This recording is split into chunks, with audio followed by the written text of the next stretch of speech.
everybody, and welcome to the Clearing the Crease podcast powered by BODOG. I am James Cybulski, and with me, the partners in crime, the guys who are going to carry this show. He is a former Rookie of the Year. What? Andrew Raycroft, who, Razor, you and I, we spent time together in Toronto, but Rookie of the Year in Boston, Dallas. You were a rock star in what can sometimes be a goalie graveyard in Vancouver. You were kind of a rock star in Van City as well. Great catch up again, man. Yeah, I know. Seaball, it's been a long time. Yeah, we'll go over all that, I'm sure. But yeah, it was good. It's easier to be a backup in these Canadian markets. We'll talk about that. But yeah, it's easy. I was the guy carrying the clubs in Van, so everyone liked me. I didn't play very much, so they always thought I was better. Like, oh man, get him in there. Yeah, move Luongo, move that Hall of Fame guy. Exactly. Yeah, exactly. We'll talk some Hall of Fame memories coming up in a minute, and also as part of the podcast, the third Musketeer, or no, I'd be the third Musketeer, the other part of the dynamic duo, if you will. Be number 3. One of the most glorious flows in hockey this generation, or at least of the last quarter century, and it's funny, Mike. I got to tell you, like, I've always defined you in my mind as a Calgary Flame. And yet when I look at and I'm sure a lot of people associate you with the Flames and obviously the run, but dude, you only played like 20 games in Calgary. And like for a guy who had like 600 career games, it's kind of crazy how everybody, oh yeah, Commie, he played with the Flames, right? Mike Commodore here, part of the Thanks for having me, James. It's good to see you. Don't tell anybody that around here in Calgary. Everybody here thinks I was like a borderline Hall of Famer and a stalwart on the D-Corps. I played 18 very borderline regular season games, and then I managed to shoot the puck off the glass enough and have long hair in the playoffs, and I just rode Jerome and Kiprusoff all the way to the finals. But it's great to be on. I'm looking forward to this. This should be a great time. Boys, I'm so fired up about this. It's such a pleasure to be part of this group because, obviously the three of us go back from my days working in the media over the years, you guys as rock star NHLers and dealing with you guys, but always fun personalities, both of you guys self-deprecating. I think if you're a hockey fan, I think you're really going to enjoy these podcasts. We got a lot coming up. Speaking of personalities, Tim Peele, 23 years in the National Hockey League as essentially a policeman, like legitimate, trying to manage things. 23 years as an official in the National Hockey League. He'll join us in a few minutes. Plus, Hall of Fame week. The boys are going to share some stories on a few members going into the Hall that they played with. Plus, Jack Campbell describing his play as pathetic, and how long before Bruce there it is becomes Bruce there he goes in Vancouver. It is the Clearing the Crease podcast powered by BODOG. Looking for a sports book for the NHL season, new customers, how about this? You can get a $400 welcome bonus when you sign up today. I know Commie's all over that. BODOG offers props on quite literally anything from same game parlays and goal scorer picks all the way down to a number of fights in a game. And if you're listening and you're an existing BODOG player, hey, you can still get in on the bonus action. That's because all players get a $300 match bonus when you deposit with Bitcoin for the first time. Link in the bio wherever you are watching or listening to this claim. So, boys, let's finally jump into this. And we have had a nice sample size of each team in the National Hockey League. As we record this, every team has played close to a dozen games, a dirty dozen, if you will, or a baker's dozen, depending on the team. But tell me this, what's been your shocker so far? Good, bad, downright funky? What's been your biggest surprise or shocker so far this season, whether a player, whether it's a team? Razor, why don't we start with you? What's been your big shocker so far?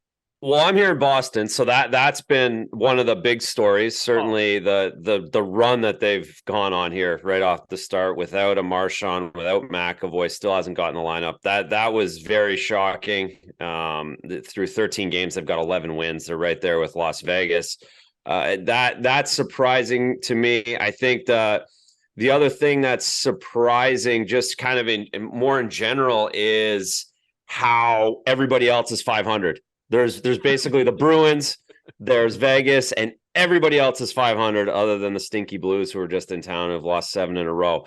It's wild to me how the parity has hit the NHL so quickly, and what a gauntlet it is going to be to get into the playoffs on both sides. And it's going to be really hard to separate, because the teams that were junk last season, the Buffaloes, the Detroits, the Ottawas, they're just able to grab points now, and they might not make it all the way to the top, but they're able to grab enough points from enough teams around the entire league that the parity is crazy, and it's going to be so hard. So that's surprising to me. I thought there'd be. So what are they doing? What's the secret sauce? Because, Commie, I want you to jump in here in a second, but like, this is the devil, right? Like, everybody waits for the decline of the Bruin Empire, and yet, Marchand's hurt, and Bergeron's gonna old man walking here, limping him for the final year like old Yeller, and yet, boom, like these guys are just crushing it again in the East. They are. Listen, they're so talented, and I think the coaching change has done a big thing. I think it's gotten a lot of guys going. The DeBrusk, we know the DeBrusk issue with Bruce Cassidy, Charlie Coyle, Brandon Carlo, Clifton. Like, these guys have all taken another step. They look like a fast team again. Nick Foligno really had a tough season last year. He looks fast again. So, the decline is going to have to wait another year or two here. And don't forget, Hampus Lindholm probably would be in the Norris Trophy conversation at this point, playing 25, 26 minutes a night. McAvoy's not even back yet, but these guys have really taken a step, and they're really fast and really playing hard. Mike, I mean, in one breath, it's like we're surprised, but we shouldn't be surprised about the Bruins, right? I'll tell you what, the Bruins, for me, I've never played for Boston, but I'm a big Bruins fan because they kept eliminating the Leafs when Babs was the coach. So when they do well, I'm a huge fan. Go Boston. You're welcome, right? You're welcome. Yeah, I love them. They've been surprising, obviously, coming out on fire. I mean, you always for me anyways, you always kind of figure that they'll be good, but I definitely didn't see that. Maybe it's just because I just saw them play last week. A team that they came through Alberta and took 4 points. A team, and I was at the game, and I actually wasn't buried in the bottle. I was actually like kind of watching it pretty good. The New Jersey Devils. Oh, yeah. I mean, they're pretty good. And I was looking at their roster, and I'm like, man, I don't know half these guys, but I'm watching, and I'm like, man, the first line seems pretty similar, like speed-wise and moving around. I'm like, the first to the fourth line seems like, there's a little difference in skill, obviously, but everybody's moving. I mean, I was very impressed with them. They were creating shots all over the ice. The Flames, I mean, they're on a little bit of a skid right now, but usually they create chances and they outshoot their opponents the last year or so. But New Jersey kind of took it to them a little bit. So that's a team that I've seen recently that has surprised me. You touched on it a little bit, Razor. Another team that I always, just from my playing days and watching them since I've been retired, whenever they're around, a team I just always kind of think, man, they're always good. They're always in the mix, is St. Louis. And they got off to a good start the first 3 games. And then now all of a sudden we got a massive skid. They can't score goals. So to me, that's been a little bit of a surprise. So is this like, I look at that team and, they've added some nice young pieces over the last few years. Mm-hmm. But when you look at that core, there's still some aging bodies on there. And I wonder, like, are you nearing an expiration date with this core, from that Stanley Cup win, or is this just fool's gold right now where we're looking at this team saying, you know what, they'll figure it out. There's still plenty of time. They usually wake up with about 50 games into the season. Like, this was kind of the problem. Like, this is what happened when they won the cup. But no, I'm kind of with you, Commie. Like, I look at the Blues and I kind of wonder, unless a move gets made here, maybe this roster, they just kind of, they passed their peak. Yeah. I mean, I still think it's early, and I'm not totally panicking on the Blues, but I do think, and he's an aging body too, but he seems like as he gets old, and I hated him when I played against him. Every time I looked at him, I didn't like him, and he was an excellent player, and his longevity has been incredible. But I think, and even though it is an aging body, I think a guy they miss is David Perron. I mean, that guy, he works the power play. I mean, he's just a good player. He makes good plays. He scores goals. I mean, I think their goal scoring, they scored like 22 goals or something in 11 or 12 games, or how many games they played, 10 games maybe they're at, not nearly enough. So yeah, I'm not like totally panicking, but yeah, they got some work to do for sure. And then another thing that jumped out at me, I was looking at today, as far as like an individual, Erik Karlsson's got 10 goals. I was just gonna say But that's my shocker so far this season. Like, yeah, that's exactly, That's you put it right sneaky, on the huh? tee. Out in San Jose, back. It's really sneaky. It's a lot of goals. Well, Lot he's of got goals. 10. He's got 10 goals. He's got 19 points. And when you look at the score, like, it's funny. You go back 5 years ago, and at the end of that Stanley Cup playoff in 2017, Razor, I think you could make a case that the three best players in the world at the time in 2017, you could go Crosby, McDavid. Pick your poison. At the top, and then number 3, you could make a strong case that Erik Karlsson was the third best player in the world. And injuries have obviously derailed him. He kind of just seemed like he was on a retirement contract playing in San Jose with that, 11.5, and you're going, ugh, nobody's touching that. But man, like, he's got his jump again. He's got his swag again. He is flying through the ice. I just wonder, like, obviously when you have a luxury like Brent Burns also there, and, Burns is now in Carolina, I wondered, like, does that suddenly just ease sort of a mental mindset that, hey, this is my team now? You can certainly deduce to that right away, and just the power play, right? Like, the power play now runs through me. Now I don't have to defer Burns, however it used to work, and there's that little bit of tension, which is inevitable between two big alpha dogs like that. And yeah, I mean, Sewell, back to your point, if they win one more game, he probably wins a Conn Smythe, even if they lose that round. Like, he was that good in that run. It was crazy. And yeah, it's all for him. He's always been ultra talented, and he relies on that swag that you talked about. He relies on that confidence, and maybe playing second fiddle to a guy like Brent Burns. You're just going to play second fiddle to a guy at that organization. Didn't rub him the right way, and now that he's back to being the big dog and being able to produce his style his own way, it's gone. I mean, 20 points through this point as a defenseman is impressive, and again, he's got the track record. So now you're not thinking it's a fluke. Now you think he's going to do it for the next 5 years again. Yeah, I mean, Commie, is there something to the logic to all of a sudden maybe Karlsson just feels like it's his team too, like what Andrew's saying? Yeah, no, I think so. I mean, and I guess he coming in when they signed him, I'm like, I was a little. I like both the guys as players, but I'm like, man, they both kind of do. They require a lot of minutes, and they both kind of do the same thing. And they like the puck. They like the puck, right? There's only one puck. Right? Only one puck. They both need the puck. I want the puck. I want the puck. And there's only so much ice time to go around, and there's only so much. If I was running a team, I don't think I wouldn't want to have. I'd love to have one guy like that for sure on my team, but having two of them, I was like, I don't know how that's going to work. I don't know if there isn't enough pucks on the ice for him. So I definitely do think there's something to that. And although I haven't, being completely honest, I haven't seen San Jose play, because whenever they're on, I'll go watch something else because I'm like, these guys are trash. So I haven't seen them play a lot, but I would imagine. At least you're honest. Yeah, I mean, I'm just like that. We got to start tuning in though, right? Like, you got to start watching them. 10 goals. Right? I've missed a lot. I know. See, the other thing that hurt San Jose, the other thing that hurt San Jose, and I'm someone who lives on the West Coast, but the 7:30 starts, brutal. Just the worst. Yeah. Just the drizzling poops. Might as well be midnight. Might as well be midnight. If it's 10:30, it's midnight. Yeah. Right. You're in Boston at 10:30 start. Even if you're in that time zone, a 7:30 start just throws everything up. You get the 8:00 start sometimes with Hockey Night in Canada, Commie, in Calgary. Yeah, I don't even really like those, to be honest. Yeah, nobody likes it. No. The worst playing in those. Oh my God, the longest day. Oh, they're horrible. That extra hour or 30 minutes feels like 5 hours in your day. It screws everything up all day long. All right, I want to move on to an interesting story. One of the big free agent signings in the offseason, at least from a goaltending standpoint. Edmonton tried to finally address their goaltending. They signed Jack Campbell. They give him the big contract as he leaves Toronto for Edmonton. It has been far from a glowing start.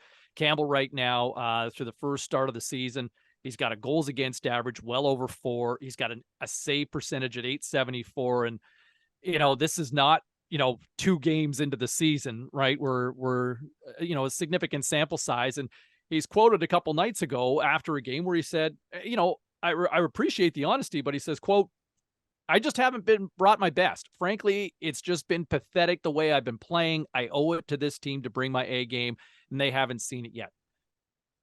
Andrew, you stopped pucks for a living for a long time and made millions of dollars doing it. So I feel like you're a good person to ask on this. Do you like the honesty, or is that just a guy who really lacks confidence right now, which could be a detriment to the team? Well, I think it's both. I think it definitely can be both. I think it is both. I think the players, and Commie can relate to this more, I think the guys appreciate it when the goalie does that. I think certainly in Canada, to your point, it can be misconstrued as no confidence. I always, there was a give and take there, because if you put yourself out there like this, then you're going to get asked that quote over and over again for a few days anyways. And you really do put yourself out there. So, but I think the players appreciate it. I think his teammates appreciate it, because you can't get around the fact that it just hasn't been very good. And I'm not going to jump on him because of this, but I think the Leafs made a good move going to Matt Murray. And I've been very consistent with that. Really? Since I just don't see Jack Campbell as that guy who's taking you to the promised land. It didn't make a lot. He'd had 10 years, right? Yeah. I'm with you, Andrew. It just didn't make sense that Edmonton went so far out to get him when, and I get there weren't a lot of options, but I can certainly see the Skinner kid taking majority of the time, and it's just not going to be the Jack Campbell show up there. I just don't see how that works that way. Commie, as the unofficial mayor of Calgary, I guess you can appreciate, like, what is a goalie who's calling himself out like that due to the room for the guys playing in front of him? Yeah, I think, to touch on it, I mean, you appreciate the honesty. I don't know if using the word pathetic is great for Jack. I played with Jack. Mm-hmm. So, I mean, I was well on my way out the door. I was halfway to Russia, and Jack was just coming up. He was drafted by the Dallas Stars. Yeah. Yeah. So I was in Austin for a hot second, tore my hamstring. Basically, I was just hanging out in Austin. Hey, good city. Good city to have a torn hammy. Shout out to Austin, Texas. Like did you tear it riding the bull down on 7th? I'm done. But I'll stick around. I don't want to go home. And Jack was there. Like, we called him up. Goaltenders, there's only so many spots. He was a high pick, but he was down in the East Coast League in Idaho, I think it was. And we called him up. And I'm like, man, this is 10 years ago, but still. And I thought with him, he was very talented. He'd play some great games, but like, if he let like one goal in, or like there was even, I'm not even going to say a bad goal, or God forbid he had like a bad game, he was like rattled to like almost the point of tears, where I was like, and that's 10 years ago. And as I've kept up with him a little over the years, I'm like, obviously he's matured and stuff a bit, but when the Oilers signed him, I'm like, God, I hope he doesn't, because yeah, you want to take responsibility when you're not playing well and everything like that. But at the same time, I don't think you want to be like, hey, you give up a couple of goals, or you give up a weak one, or this is the game of hockey. It happens. I don't think you can let it like really, really bother you, like shake it off. And look, it's not like, in some of these games, it's been stellar defense in front of them either. I mean, you give up a goal. I mean, chances are somebody probably left somebody open also. Like, it's not just you. So I am a little concerned, when now you mix the big I mean, Edmonton isn't an easy place to play. Nowhere in Canada is. I mean, now you're creating the mental can of worms, right? Like, you're touching on a guy who beats himself up after a goal. Like, Razor, I feel like that's goalie death. Like, I feel like that position is more mental than it is physical in a lot of ways. Well, no question it is, and especially on that team, because it's a 5-4 game every night. So you're back to looking for the Grant Fuhr guy who just wants to win and isn't worried about don't break, right? Yeah, exactly. And yeah, and Commie made a great point. Like, the guys probably don't want to hear pathetic coming out of the goalie's mouth either. They want a guy who's gonna yes, be honest, but also show some moxie and have some confidence and some cockiness as well. So. Not a good start by any means. Lots of room left, but certainly it's going to be hard for him with what his ability is and what his game style is to really pull it off up there, I think. Because again, the D sucks too, right, Commie? Like, they're not very good defensively. So like, No. It's going to be 4 goals, 3 goals nightly. There's going to be goals coming. There's going to be grade A scoring chances.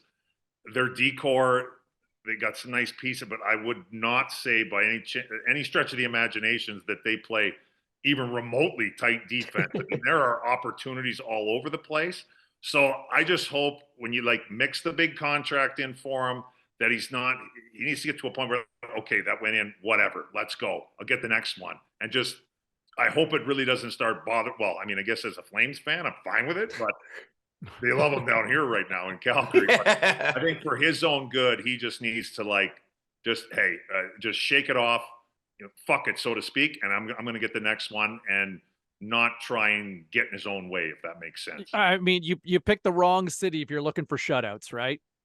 That's honestly, like you're the wrong league now. You're going to bleed. Yeah, well, that's it. It's the league. So, hey, listen, we are just warming up here on this episode of the Clearing the Crease podcast. My name's James Cybulski. He's my Commodore. He's Andrew Raycroft. We've got a lot to get to as we are powered by BODOG.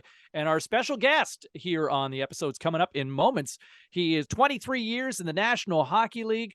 We're talking about Tim Peele, and he joins us next. The Clearing the Crease podcast, powered by BODOG, continues. Cybulski, Commie, Razor, and joining us here, 23 years in the National Hockey League, dressed as a zebra, and he is now back with a hot mic to boot. All right, just putting it out there here. Tim Peele, how are you, man? Nice to catch up. I'm awesome, James. Last time I saw you, I think we had either 2 bottles of red wine in Raleigh. I can't remember. For starters. Yeah, I usually drink 2 bottles by myself for a little warm up, but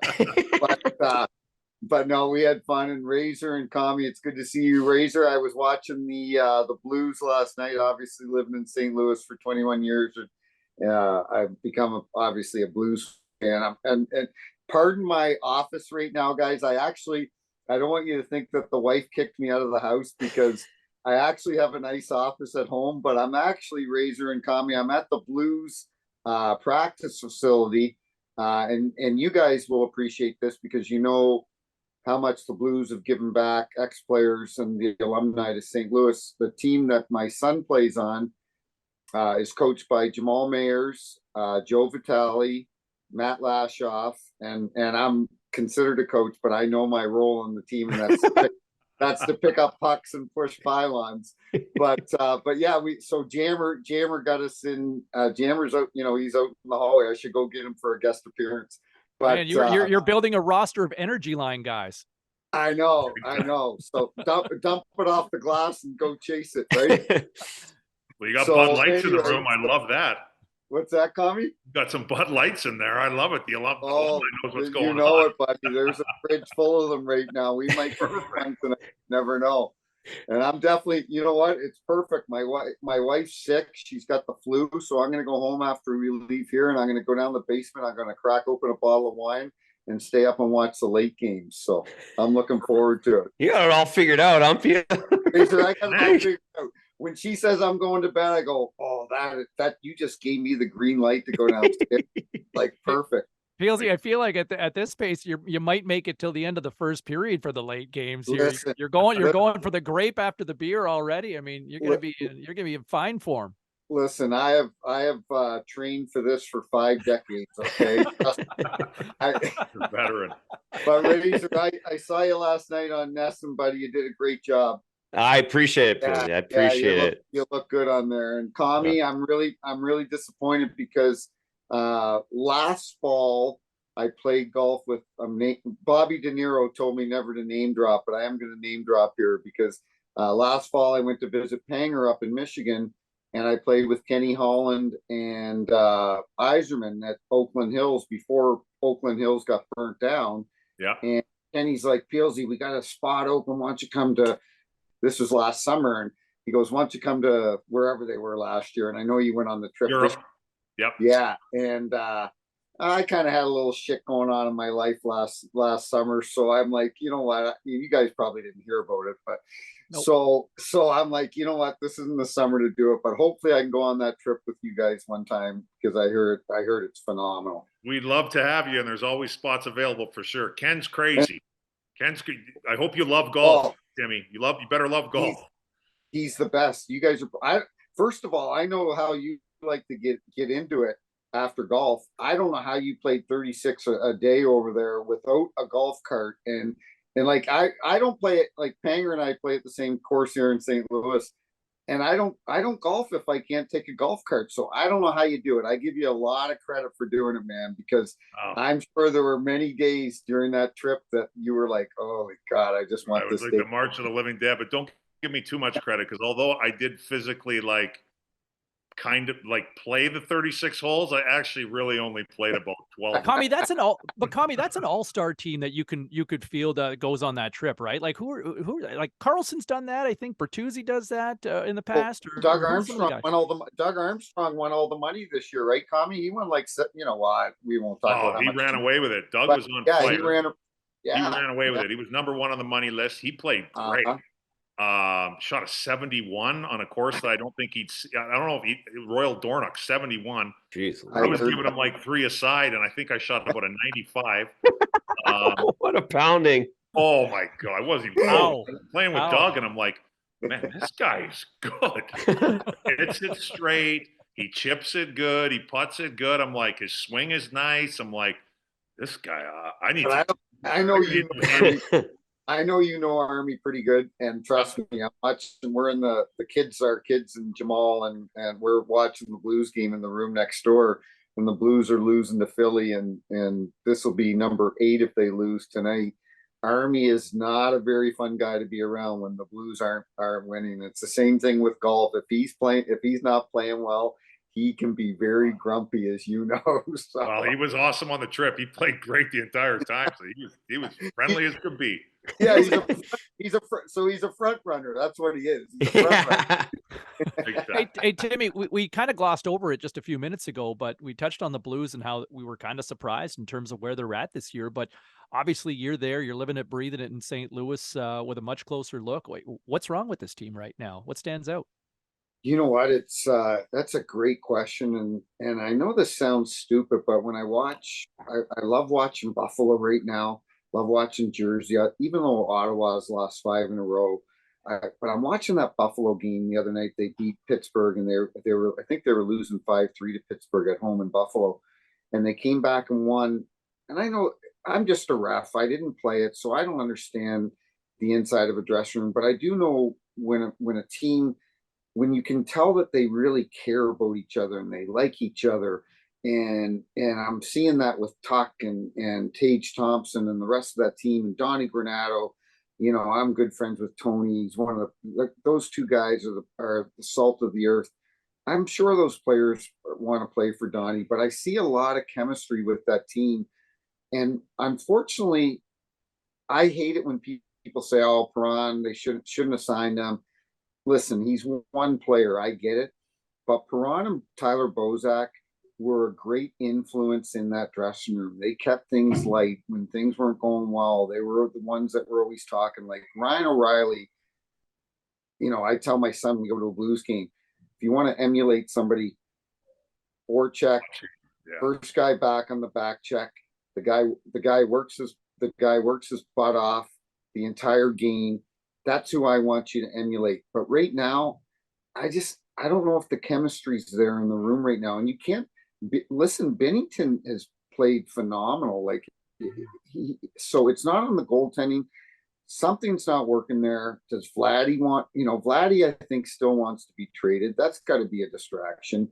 You know, and Doug Armstrong's a tremendous GM. I think I said on a show the other day, I think Doug Armstrong's the only GM in the league that has never bought out a contract. David Backes sent him to Boston. Pietrangelo sent him to Vegas.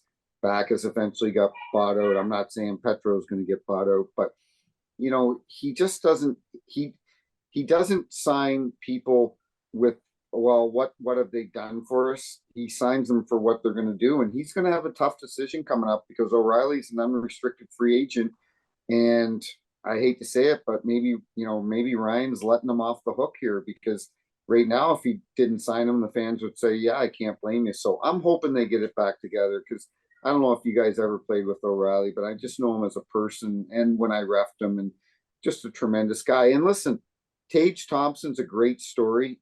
And if 2 years ago you had told me he was going to be that type of player, I would have said you're crazy.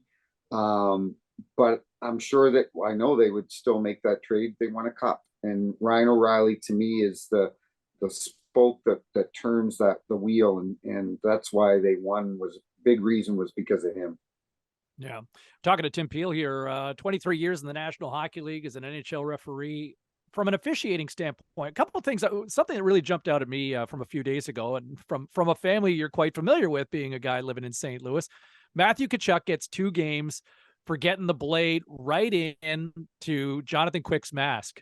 I want to get all 3 of your perspectives. Obviously, Commie, you obviously spent a lot of time dealing with, ish going on in the crease. Razor, obviously, that's your area code, and Peelsy, you're peeling bodies out of there, literally and figuratively. So give me a sense, is that something common when you see something like that with Matthew Tkachuk did, or is this just simply a case that there's so many cameras out there now?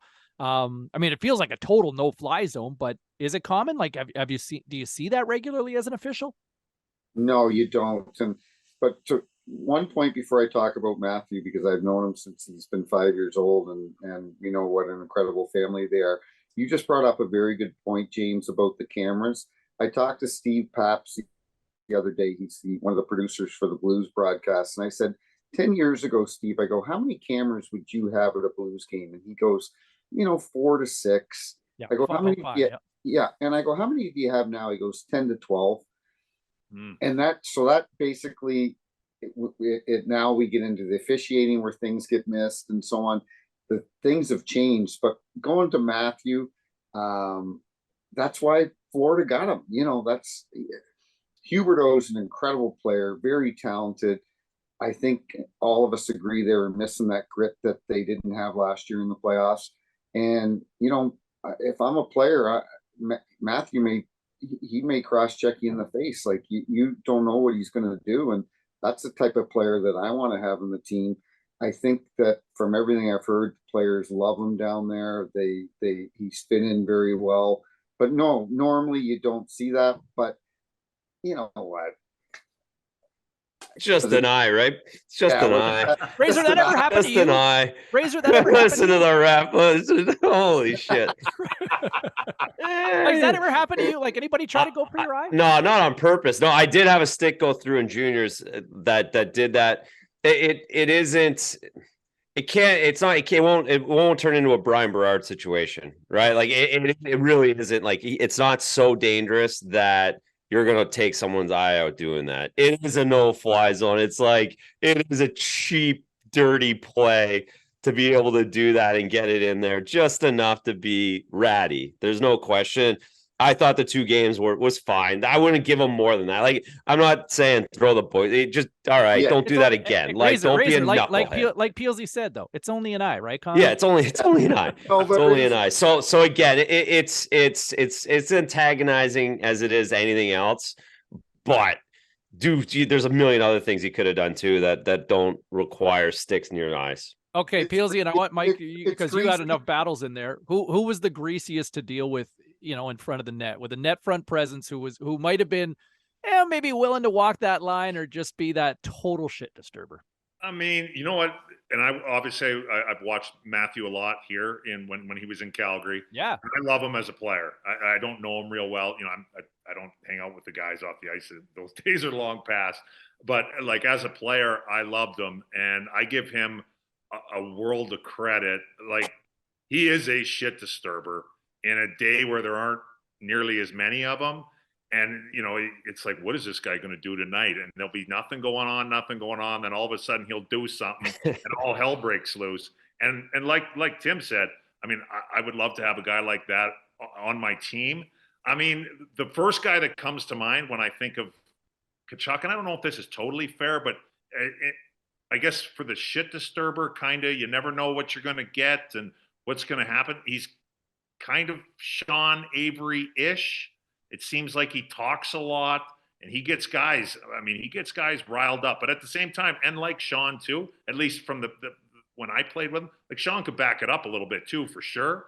And I always, whenever it came up, like I think this was like 2 years ago or maybe last year, I can't remember exactly what year, but when he had that thing going on with Kasian, where Kasian wanted to kill him, and Yeah, it was a big Yeah. deal here in Alberta. Oh yeah, yeah.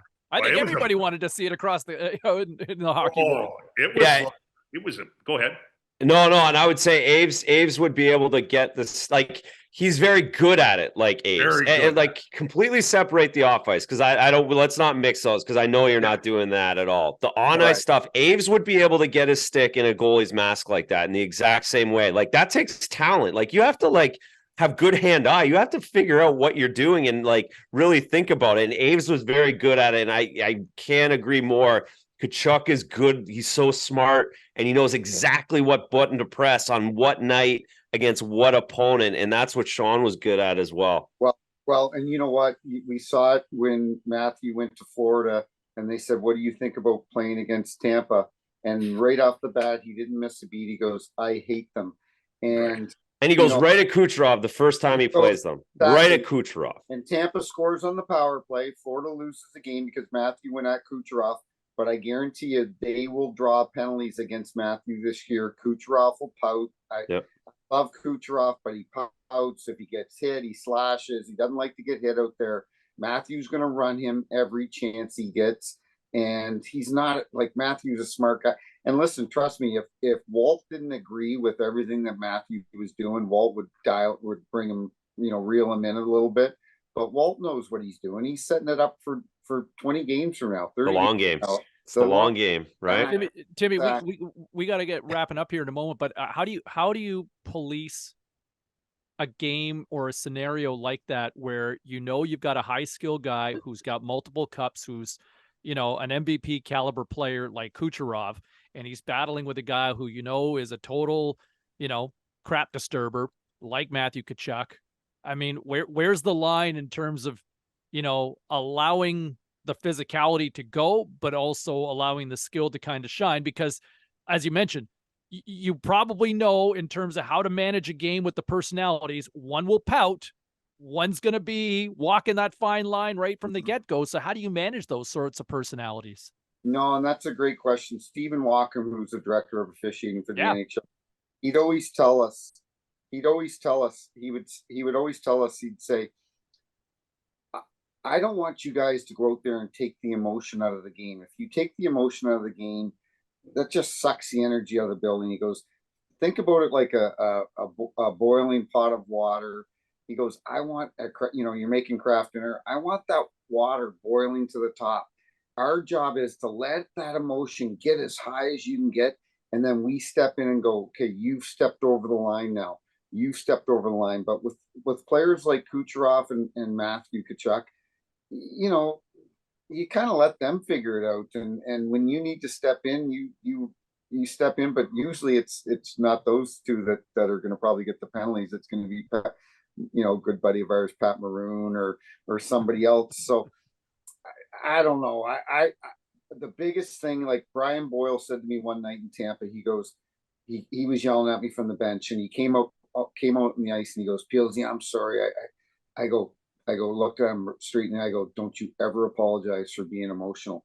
I go, we cannot take the emotion out of the game.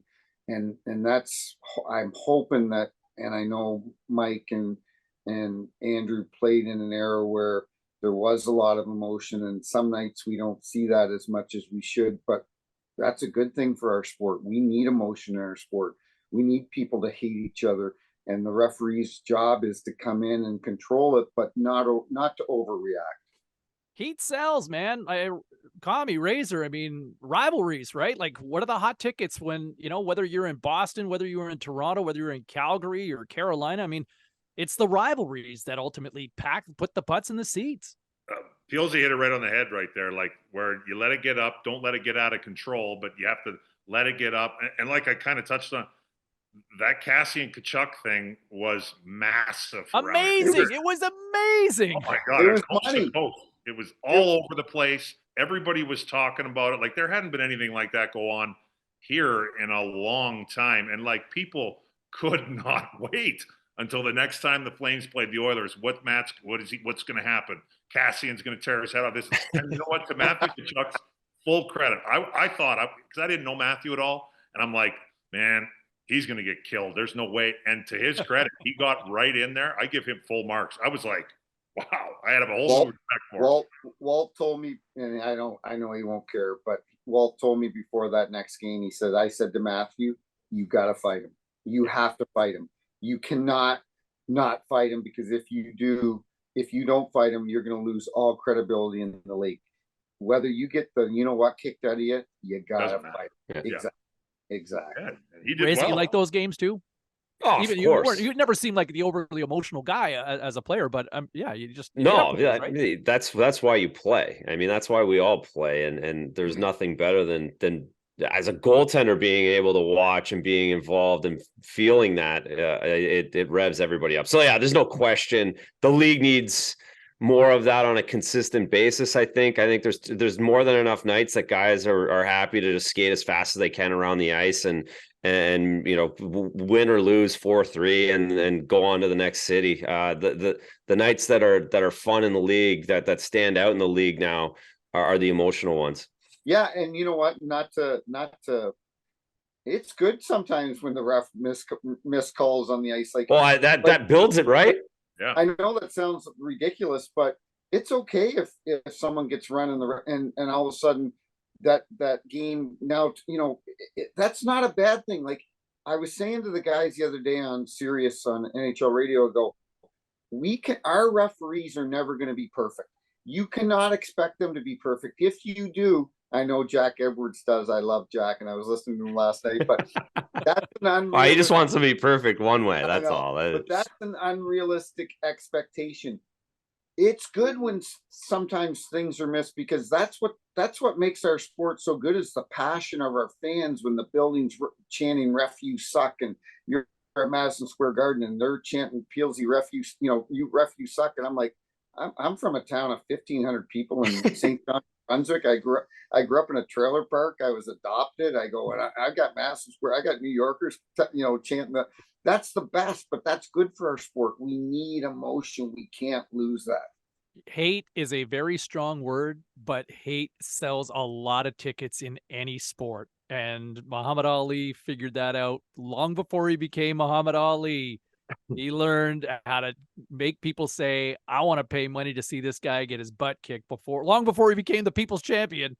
He was the ultimate villain when he first kind of started. So, Tim, honestly, I feel like we just scratched the surface with you. Please, let's do this again sometime. All right? Can we do this again? Yeah, let's do it soon, boys. Awesome. You know what?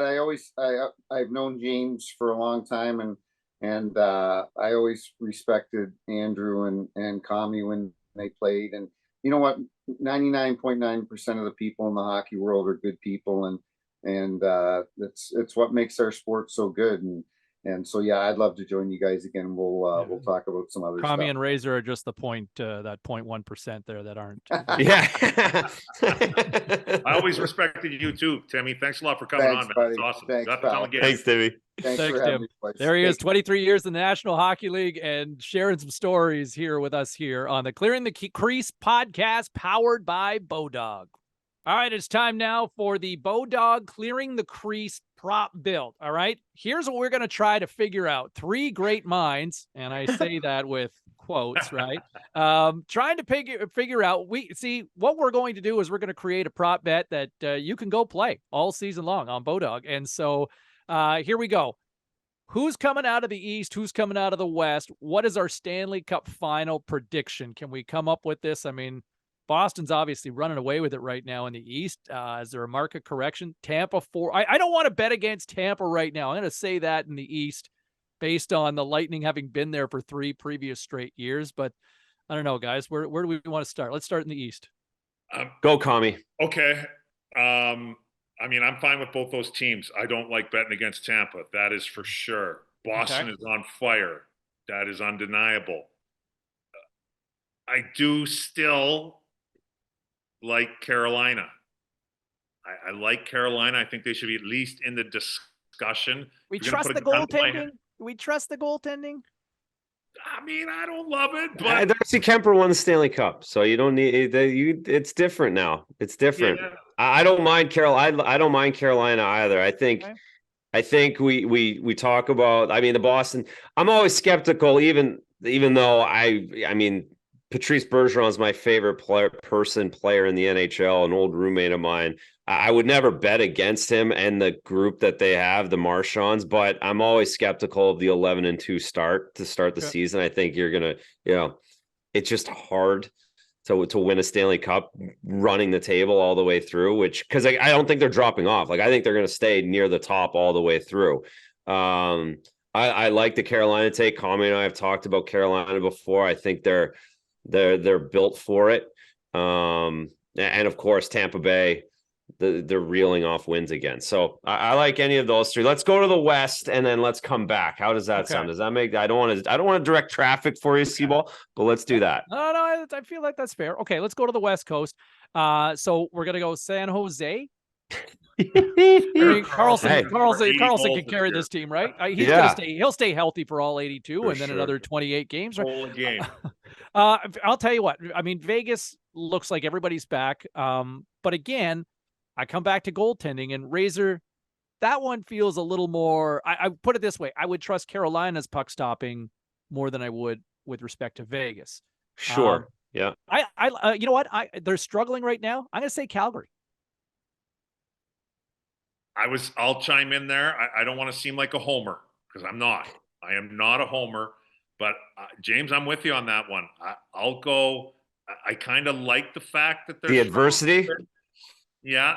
I think I'll go Calgary. I think they need to do some gelling. They played a lot of games at home. They got to get out. I mean, I think they played one road game so far.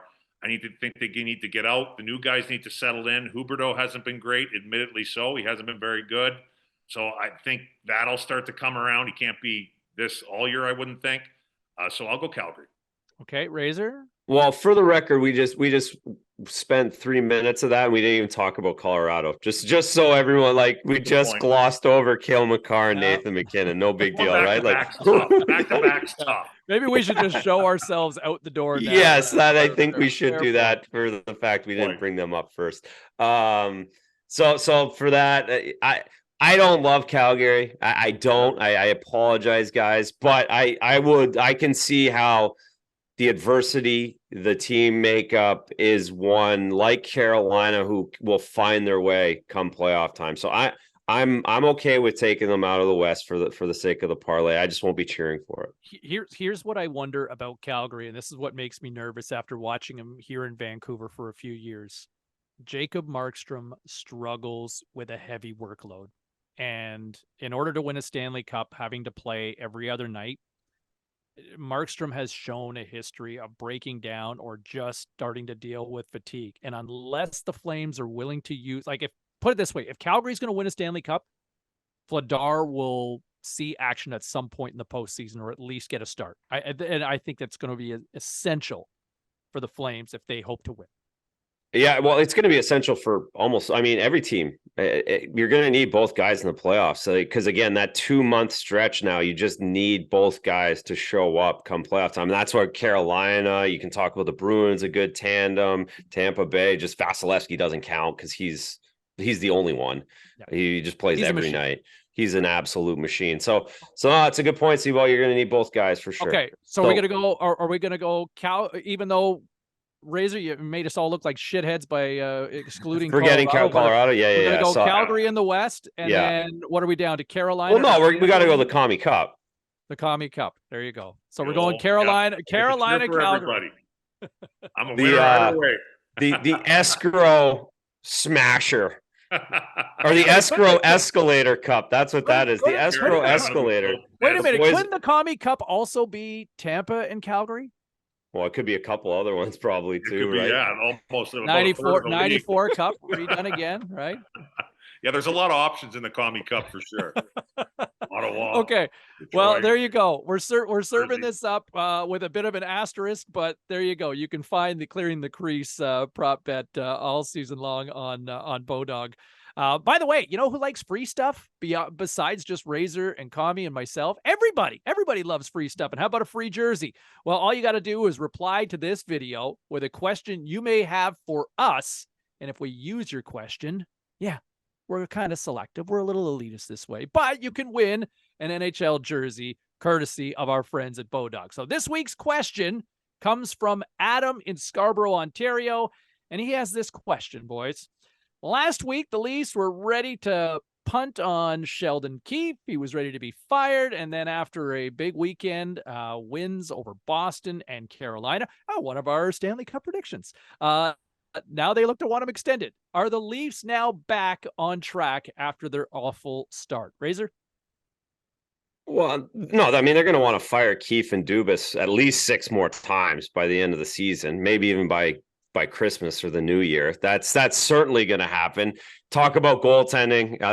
That's still remains to be seen. I like Matt Murray. I said it earlier. I like Matt Murray coming in, taking that position over Jack Campbell, Samsonov, another guy who can play, but is it enough? Why do you like Murray? Why do you like Murray, by the way? 2 Stanley Cups. 2 Stanley Cups. He's done it in the playoffs. He's played in big market games. I know it's not the same as Toronto, but I think that's what the Leafs have missed, that one big save at the one right time in the last few playoff series. They haven't got it. So I like the fact he's done it, been there, done that. So Toronto's going to be an up and down team though, because they're similar to Edmonton in that they don't get to the defense on a consistent basis. They don't play defensive structure enough on a defensive. So they're just going to lose bad games.